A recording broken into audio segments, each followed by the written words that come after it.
Oops, fish. There's the fish. Nice. Nice. That feels like a good fish too. So today I thought I'd go over 3 basic tactics for targeting trout. And I'm not talking specific lures, but I'm talking technique. And the first one is trolling. So that's what I'm doing here today. I'm trolling along at around 1.5 to 2 miles per hour, which is typical troll speed when targeting trout. And trolling is a really great way to target fish on lakes that you're not very familiar with, where the fish are holding. So it lets you cover a lot of water very, very quickly. This feels like a really nice trout. So this one hit a Castmaster that I just had about 30 feet behind the kayak. Oh yeah, that's a big rainbow. Okay, let me get this one in the boat. Ooh, look at the size of that thing. That is a very nice fish. That's where you always lose them, right here. I got barbless hooks on today to make the release really easy. Where's he at? There he is. Stay with me, bud. There we go, we got him. Alright, look at the size of this fish, guys. It's a monster bow. Look at this bow, guys. That's probably 18, 17-inch bow. Very healthy looking. Get that Castmaster. So the one thing about trolling that's really nice is that you can use a variety of lures. You can use spoons like I was using there, that little Castmaster spoon. On this rod, I'm trolling a small fly with a little bit of weight to help get it down. You can use spinners, you can use crankbaits, plugs like flatfish. It's very versatile, and it lets you cover, like I said, that water really effectively, really quickly. On a small lake like this, I can do a couple passes and sort out where the fish are concentrated, and then once I have that determined, I can set up and fish the 2 other techniques I'm going to cover today, which is cast and retrieve and still fishing. Now you can troll out of any kind of boat. You can use a power boat, you can use a motorized electric, you can use a paddle, you can use flippers and a belly boat or an inflatable. It's just really up to you. So you can use trolling in lots of different ways and in lots of different water, and it's just extremely effective for trout. You can just troll all day. You know, some people don't like trolling because you don't get to feel the bite, because you're letting the boat set the hook for you. But it can be very effective. Oop, there's fish right there. Another one on the spoon. Nice. This one doesn't feel as big, but again, I'm getting those hits are coming primarily on this end of the lake, which, yeah, it's telling me from trolling, I've learned that these fish were down here, and then as the sun came out, I started to see more surface activity down here, which goes along with my success rate, which is good. It's a little guy. This one's gonna be a put and grow. So they'll put smaller fish in and bigger fish in the spring. Some will grow up over the summer and become more catchable size, and then some are big and you can take home. They're definitely hitting the spoon, which is also helping me to determine what I'm going to fish next. So they're hitting something with flash and a little more action rather than just a straight fly being slow trolled. The fly has a little propeller blade on the front, but it doesn't put off a lot of flash and doesn't move side to side. It's less erratic, and some days that's what they're going to be keyed in on, is that subtle presentation, and other days they want that really flashy presentation. It's just up to you as an angler to determine what it is. I mean, that's the joy in fishing, right? Is solving the puzzle. So it looks pretty shallow out here. I just did get a bit there, I think. So it comes up to about 4 feet. Those fish are hanging right on the edge where it goes from 4 to 7. That's the nice thing about having sonar, especially if you're doing trolling. Having a sonar with built-in GPS is going to let you see what it is that's causing fish to concentrate in those areas, but it's also going to help you see your troll speed and a bunch of other things. So always nice to have. Not necessary, but very helpful. I'm going to go ahead and rig up my little spinning rod here with a spoon for cast and retrieve tactics. Keep trolling while we get this one ready to go. Okay, so now I'm back in that northwest corner of the lake where I've been getting all my bites, and I'm going to switch up to cast and retrieve. So for most trout fishing, you're going to use spin fishing gear to cast and retrieve, or a fly rod. and fly reel to cast flies. It's very difficult to cast light lures with bait caster or line counter style reels. There are some specialized ones that are capable of doing it, but they're very expensive and very difficult to find in the United States. It's more of a Japanese thing. But here in the United States, we almost always use little spinning reels, which is what I like to use. I've got 5-pound braid on here with a 6-pound fluorocarbon leader of about 2 feet long and a small Castmaster spoon, and I'm going to work over this area that I've been getting bit. So I'm going to cast out. I'm going to use different retrieve tactics and see if I can get one of these fish to bite that I've been getting bit by earlier over here. And I've got a bunch of videos that I'll put links to at the end of this one that talk about what are the best lures for trout and such. I just wanted to cover the 3 basic tactics that we use for targeting trout today. And with this technique, you have a lot more versatility because you can fish it at different depths. I can let it fall all the way to the bottom and then pick it up and fish it tighter to the bottom.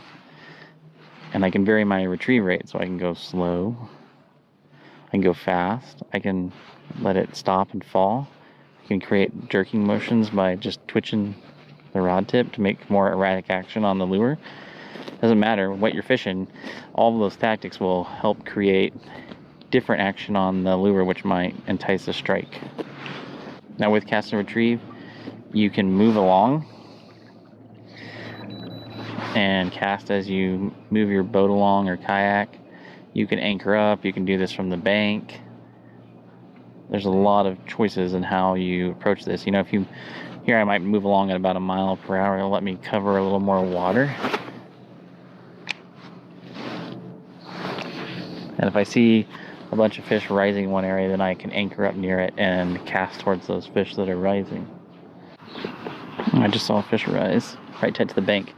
That's another advantage, is that when you're trolling, you really can't go super tight to the bank in most situations because you'll hang up on the logs or the debris, or it might be too shallow. But if fish are feeding up shallow, you can cast shallow up against logs and stuff or structure where trout might be holding and hiding from predators and pull fish out of there. So I've seen a small fish rise up here. Ooh. I'm not sure I'm gonna get him. Oh, there he is.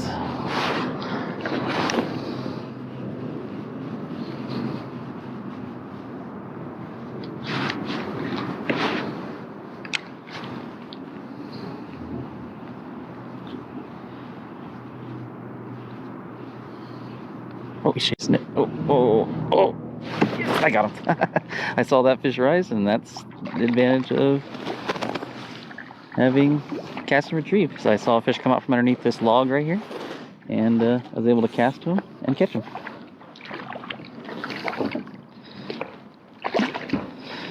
There we go. So there's the little rainbow I caught, and this is the log that he was hiding under. Was that one right there? I saw him come out from underneath it, and I cast right to him, and he came out and he hit it. So, cast and retrieve really does work for this. And the third and final technique I'm going to go over is still fishing. Now there's some nuances to this. Still fishing is a very common practice, especially for bank anglers, where you're either casting out with a bobber and letting your bait, it's typically you're fishing bait with still fishing. You cast out with a bobber and you let it sit there and you wait for a strike, or you fish off the bottom using some sort of floating bait like power bait or marshmallows in a night crawler. You can also do the same technique from a boat, and you can either do it on anchor and just fish directly under the boat, or fish away from the boat using the same techniques you would use from the bank, or you can just free drift in the wind and have a bobber out there. Ospreys are going at it above me. You can just free drift in the wind and let it push you, and that way you cover a little bit more water, so you're not constantly casting, retrieving like I was doing with this Castmaster, but you're still covering more water because you're free drifting. So I'm going to set this up with a float and fly, and we'll see how we do. And there are some days that one technique's going to do far better than another. Like today, I've caught fish on very quick moving lures, so I may struggle to get fish on still fishing techniques like with a float. So I'll try using a little bit of bait too to help increase my odds as well, just to add some scent. Okay, got the blob fly. Very bright attractor fly, so you can fish flies on spinning gear using a water bobber like I'm doing today. It's just a bobber that fills with water. And I'm just going to cast this out, and I'm going to just kind of slow drift with the wind today. Still fishing is nice because you can just relax. You just focus on your bobber or the tip of your rod if you're not using a bobber. So it's a really good technique for, you know, if you want to sit down and read a book, talk with friends, sit around a fire. But if you're like me, I actually prefer to be much more active and thinking about targeting where I'm going to target fish and things like that. And that's why I tend to prefer trolling and cast and retrieve techniques. All right, I'm getting no bites. I'm running about 4 feet down. I'm in about 6 feet of water, so I might actually go shallower. You gotta remember that trout are very visual feeders. You always want to be fishing your gear at the same depth that the fish are swimming, or actually above it, so they look up and see it. So I'm gonna bring this up to about 2.5 feet, and then we'll see if that helps. Always gotta be changing things up. I've seen a few fish feeding on the bottom, but the bulk of the activity I'm seeing is near the surface. We're gonna go with fishing shallow today rather than deep. All right, no bites there, so I'm gonna pick up and cast to a new area and let it drift a little bit in the wind. Oh well, I'm gonna give this another 10 minutes, and then I'm gonna go back to trolling, because that was definitely the most effective thing. But it's good to have a bunch of different tactics in your repertoire of trout tactics. So you never know what's going to be the most productive one that day. There's a couple bank anglers behind me. They've been running bobbers since I got here. They haven't caught anything, which is sort of a dead giveaway. And I'm betting if they were over there throwing spinners and spoons, they would probably be catching at this moment.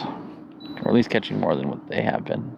I think it's about time to go back to trolling and catching fish again. So I'm going to pull in my float and retie a spoon on there. Oop, there's fish. There we go. That's a decent one. Oh yeah, that's a big fish. Oh my gosh, he's so heavy. Wow, guys, check this thing out. Hope I get this thing in the net. This thing is a beast.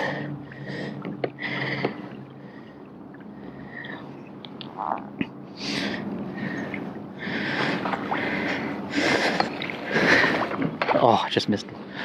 Gotta keep him away from the motor. Gosh, he's just so big. This might be my nice rainbow of the year. Oh my god. Oh no. Get in there, get in there. Oh.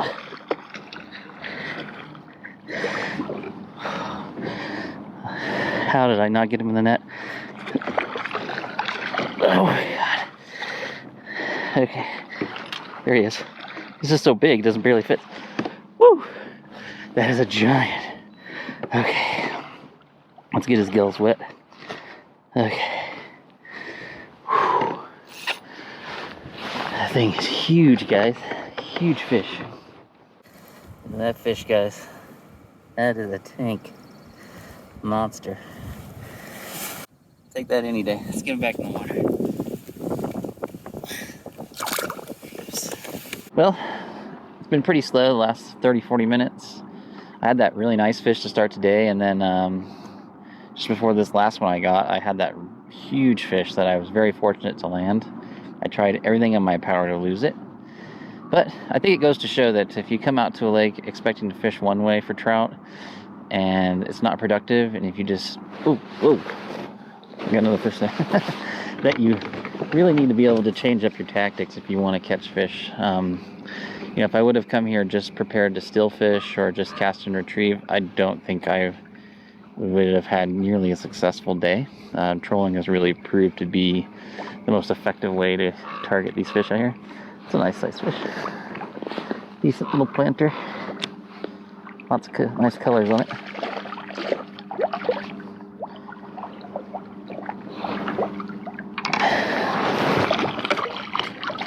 There he goes.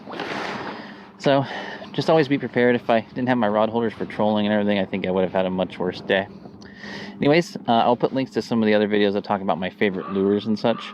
But I hope you enjoyed today's video and spending some time out with me on this little pretty mountain lake. I'm going to take advantage of this little bit of sunshine and get everything loaded before that rain comes. So I'll see you next time out on the water. Just remember, fish smarter, not harder. Bye guys.